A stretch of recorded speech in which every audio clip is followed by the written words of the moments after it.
Welcome back inside this week's edition of Trailblazer Weekly on CEC TV and SouthernUtahLive.com. The men's golf team wrapped up its fall schedule earlier this week, and today we're pleased to welcome to the show head coach Brad Sutterfield. Coach, thanks for being here. Yeah, thanks. It's always a pleasure. Kind of a quick turnaround for you as you got back just a couple days ago, and now we're excited to have you here in studio. I mean, it's been a busy last month for your teams. I mean, 4 tournaments in basically the last 4 weeks almost. Had 1 week off in between in there, and we'll talk about those tournaments in just a minute. But first I wanted to talk about just kind of the fall schedule in general. Everybody knows the spring schedule, you know, the conference championships are in the spring, but let's talk about the fall and what significance does the fall hold as you're looking at your team getting ready to go into the spring? Well, it's a great question. The fall season is kind of the silly season, but it holds a lot of significance because if we don't get off to a good start, we fall in the region rankings. We gotta get head-to-heads against most of the other schools. We got off to a rough start this fall, so going into the spring, we gotta play a lot of catch-up. We don't have that luxury of maybe in the spring having a couple not so great events and then being able to back that up with some good solid starts. We really need in the spring. We need pretty much every start to be solid to get to regionals. So considering that question and really how important the fall is to build that momentum and those region rankings heading to the spring, each year when you as a coach look at the schedule, when you're making your fall schedule, is there anything in particular that you're looking for there, location, course type? What goes into making that fall schedule each year? Not really. Just look at, we go to the tournaments that we usually go to every year. Sometimes we'll throw a different one in. Like this year in the spring, we're going to Stockton, which is where the regionals will be hosted. So that's why there's that event. But other than that, you know, we don't really tie into a specific course for a specific player to our strengths and whatnot. Sometimes it hurts us to go down to sea level when we go down to California. When the ball doesn't fly as far as it does here, then it's a quick adjustment. Sometimes we don't adjust as well as we need to, but overall we just look at the schedule and pretty much do what we do every year. Let's talk a little bit about this fall now, and you may not want to, but it's okay. we'll you know, we can talk about this and just talk about the things that your team has done throughout the fall this year. Obviously, you played in those 4 different tournaments. You were in Washington State twice. You're in Colorado. You're in California. So kind of bouncing all over the map. What have you learned about your team through these first 4 tournaments of this season? What have we learned? Well, to be brutally honest, we're not very deep. We've got we're 3 deep right now. We need to be 6 or 7 deep. Last year we were 6 deep. That's why we were so good. So we're looking for those 3 that we've got to really step up in the spring, and then the 4, 5, and 6 to you know, do what they can over the winter to help us out come spring. We're looking for a couple players to maybe bring in as a transfer. We do get our best player back. One of our best players, Dane Nelson, is coming back from, he had some eligibility issues in the fall that he'll be there for the spring. We do get Tyson Tanner back. He's a 5th-year senior. So in the spring we'll be much deeper. I'm pretty confident in our chances to repeat as conference championships.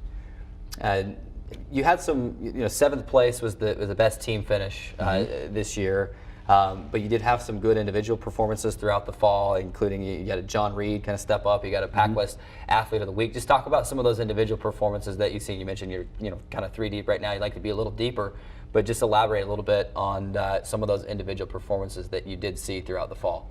Yeah, I mean, John played very well. Anytime you can finish top 25 in a college golf event, you're doing well. So John finishes, I think, 7th there.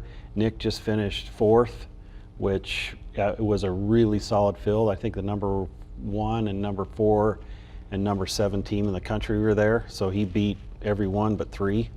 So we expect a lot of good things from him come spring. Dane will come back for us strong. So like I say, it was a really tough fall for us, a learning experience, but we'll move on from it, and I think we'll be much better come spring. Are you able, when you're looking at a team finish, are you able to say, 7th was our best team finish, but hey, maybe it's a long season, maybe there are some things that we can take from each tournament than just where we finished? Yeah. I mean, I saw a lot of good things. We've got a great group of guys. They behave themselves very well on the course. They give their 100% effort. I saw a lot of those things.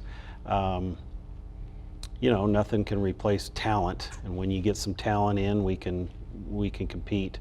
Right now, we don't quite have the depth, like I said, that we need to, get back to regionals, hopefully to nationals. But that's my job and our assistant coach's job to develop our players who we have and recruit the players that can come in and step up. With the fall season wrapped up now, what's the schedule look like for you and your guys? Are you still able to hold team workouts? How does that work? We can do team workouts, but we can only do like 2 hours of instruction a day or per week with only 2 guys, so the NCAA rules are pretty tight. You just hope that they are dedicated to the off season of working hard and getting their games back in shape and staying in shape and getting in better shape. So with the NCAA rules, we really just let them go, and hopefully when they come back in the spring, they're ready to go. We give them obviously things that we think we need to improve on. Each individual player we sit down with and say, hey, here's what you need over the break, and it's up to you to work on it and be there for your team come spring.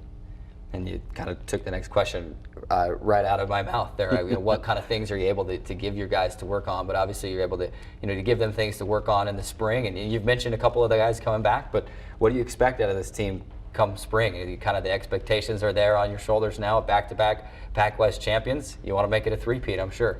Yeah, I personally gear for the Pac-West Conference Championship. We've won it 2 years in a row. Nothing better than a three-peat. I think we can do it. Specifically for each guy, one in particular, Nicholas Britt, has all the physical talent in the world of really a good PGA Tour player. Hits the ball a mile. He just needs to work on his mental game, his mental aspect, and that's what he did well last week to finish 4th. So we tell him, hey, just keep working on your physical aspect, but you really need the mental side. And then we've got some guys that need some technical issues with their swing that they need to correct over the break that hopefully will bring their scores down over the winter break. Certainly. Well, Coach, we appreciate you stopping by and taking some time out of your schedule to be with us here in Trailblazer Weekly, kind of get us caught up on the men's golf fall season, and we know that you maybe didn't finish where you wanted to, but we'll know that you'll get things turn around, and we're looking forward to a great spring season, another run at a Pac-West championship. So thanks for being here. Before we let you run, we've got to pull out our Trailblazer Weekly hard hat, as we do every week, just kind of show you that. And we're going to let you sign that. We have all of our guests sign that, just kind of to remember everyone that stopped by, and this also represents the hard work that the good folks here at CEC have put into this new set for us here. So while he's signing that, it's time to let you know that it's time for our next break. But don't go anywhere. When we come back, take a look ahead at the next week in Dixie State Athletics, as well as hear from women's swimming sophomore Anissa O'Connell. There's more Trailblazer Weekly after this.